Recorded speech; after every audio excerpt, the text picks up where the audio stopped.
Hello viewers and welcome to my new video.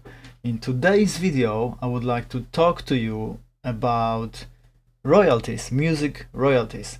And what actually inspired me to make this video is my other video that I made, I suppose specifically for my UK viewers, but it doesn't just necessarily apply to UK viewers. This can be also viewed worldwide for sort of better understanding of these aspects and these topics. And the other video is about song registrations with PRS for music and PPL here in the UK. So those two specific bodies, they are responsible for sort of song registrations for musicians, also for songwriters, and it depends on which one you are. You could be both, by the way. You would register your works or your songs on all the songs that you sort of were involved with or performed on in one of these two bodies.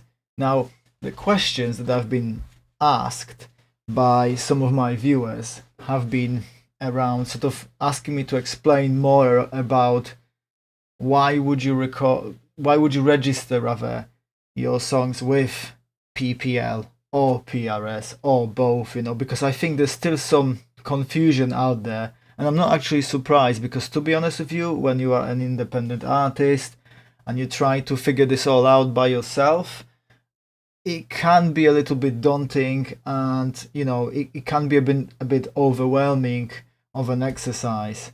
And I've actually done quite an extensive research into these things to educate myself on this topic, and actually I thought that it would be good to share that knowledge with all of you so that you can benefit from that as well. Okay, so let's start from a recording royalty. Okay, this is also known as a master. Okay, and sometimes you may actually hear this in some other videos or books about what it means to own your own masters. So majority of you who are watching this, if you are a DIY independent musician, if you have done your own recording, for example, at home, and you've obviously paid for all the recording session, and you keep hold of all your tracks or your stems, and you kind of use it to then send your music to distributors, effectively what that means is that you own your masters. Okay, because just to explain this, if you were signed with a record company, okay, the record, normally this is how this business works, the record company effectively would pay for the recording session. They would effectively pay the sound engineer, the mastering engineer, they would pay for the studio time, they would maybe pay for some equipment, maybe even some extra session musicians coming in and recording parts. And effectively, in majority of cases, when you sign the record deal with a record company, that they own that master. So effectively what it means is that they own that recording. Now, this is slightly different from songwriting, but let's just stick with this recording royalty for a sec. Okay, so effectively what this means is that if you are an independent artist and you've recorded all these things by yourself or with some friends, with a band, whatever, if you keep hold of these masters of those songs, so effectively this is a recorded version of a song, okay, that you effectively have in your possession. So it's called a master of that song. Now, out of this, so this master is what you then use. So for example, if you then upload your music up onto any streaming platforms through music distributors such as DistroKid, TuneCore, and the others, effectively that track, that master, this is what gets uploaded onto those streaming platforms. So this is what you kind of use. Now, you would also apply, in order for this thing to be recognized, it needs to have what's known as an ISRC code. Okay, so this is an internationally recognized code that effectively is sort of like, it's like a digital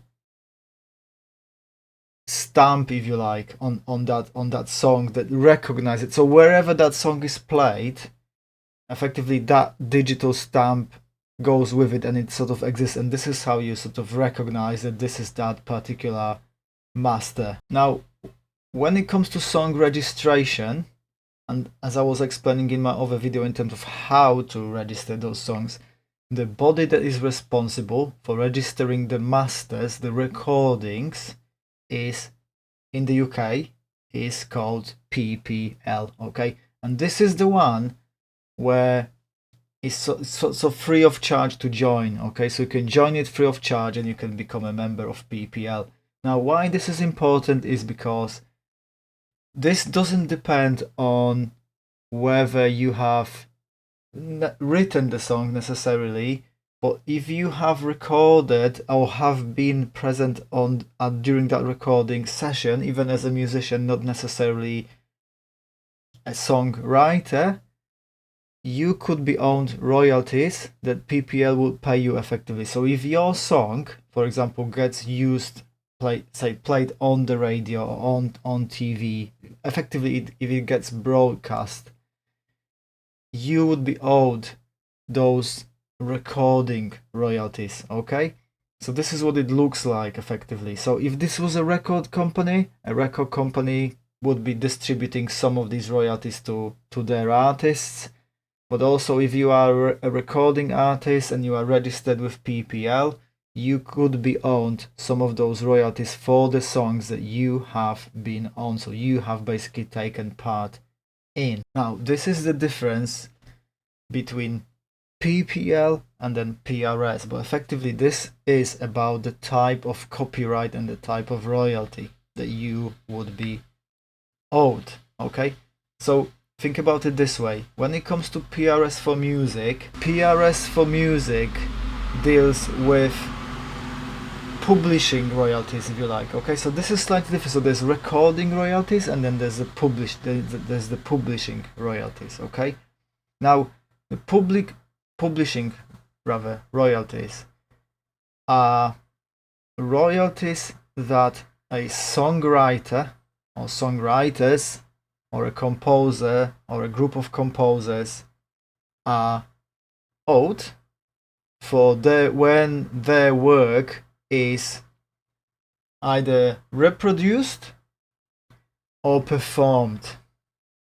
All right, so this is different from just the master, because you know the master is just a copy, a recording of that composition. Okay, so this is the difference. The master is just a recorded version of that composition, of that particular song. All right, so the way to understand this is, you have written a song, for example, and that song exists, and also through registering that song with PRS for music, you get a unique code for the composition.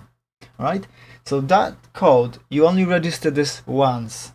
All right, now this song could then be, there could be several masters of that song. That song could be remastered, recorded again. I don't know, you could make an acoustic version of it or whatever, that kind of thing. But ultimately, that composition, that song that you've written, sort of is the same song. You or other people could just kind of record it in different versions, that kind of thing. Okay, so these are the masters, the recording royalties, as opposed to publishing royalties. So publishing royalties are effectively royalties that are owed to songwriters or composers. So this is very important. Okay, so if you are not a songwriter, you're just somebody who plays music, records music, either with a band or for other artists as a session musician, you could only be owed royalties from the masters. Okay, so the recording part of the recording royalties. Okay, but you wouldn't be owed what's known as publishing royalties if you don't write the songs or you don't compose those songs. Now, there are two types of these publishing royalties, okay? There's performance royalties and there's mechanical royalties, okay? So these are two different things, but they relate, or both of them relate to publishing. So what this means is that, let's first discuss the performance royalties. So performance royalties effectively apply to whenever your song as a songwriter or the composer is performed, okay? So for example, perfect example of this is a live performance, okay? So if you, for example, yourself play a gig at a venue and you have your songs registered with PRS, you could actually claim some royalties for performing even your own song. So effectively you would get paid through PRS for those songs being performed. Equally, if someone else decides to perform your songs on stage, so i.e. they do covers of your songs, you also would be owed royalties for that performance, okay? So it really works well for those people who are songwriters or composers, because if you have written something once and other people, and that song becomes so well known that, you know, other people want to perform it live, you would also receive royalties for your song, for effectively publishing. So that means songwriting royalties for that song being performed live. Now, when it comes to mechanical royalties, so that's the other royalty that you could be owed. So the way this works is, and the reason why this is called mechanical royalty, a mechanical royalty, is because in the past, when record companies released records, they would effectively print them onto something. So there was like a physical copy of that recording, okay? So for example, you know, they would press it onto a vinyl, or they would press it onto a CD, or they would get sort of released on a cassette tape. So all these different media that song would be sort of reproduced onto, for every reproduction of that song, of that composition, effectively, you as a songwriter or as a composer would be owed royalties. In today's world, most of the music is reproduced digitally, okay? So effectively what this means is that, but this mechanical royalty has remained in place. But effectively what this means is that you could get paid royalties for this music being reproduced digitally. So every time, for example, someone streams your song, that is classed as that song being reproduced digitally, all right? So effectively you could be owed those royalties. Now, when it comes to claiming those mechanical royalties, that is a little bit more complicated, because I believe that some distributors may be doing that automatically, that you get paid that, but some others might not. And there's some issues around that, whether or not you need to be registered with a publisher. But I won't cover this topic in this particular video. I may actually do another video on this particular subject if you would like me to, and if so, please let me know in the comments. So yeah, so effectively, just to summarize what I've already said, there are two types of royalties. There's the recording royalty and there's a publishing royalty. Recording royalty relates to a master, so effectively it's a recorded version of a song, whilst the publishing royalties relate to a composition of a song, whether it be musical or a lyrical aspect of it, or both combined. But then the publishing royalties split into two. One of them is called a performing royalty and the other one is called a mechanical royalty, okay? So just keep that in mind. I hope that you found this video helpful. Please let me know in the comments if you have any questions whatsoever, and I'll see you in my next video.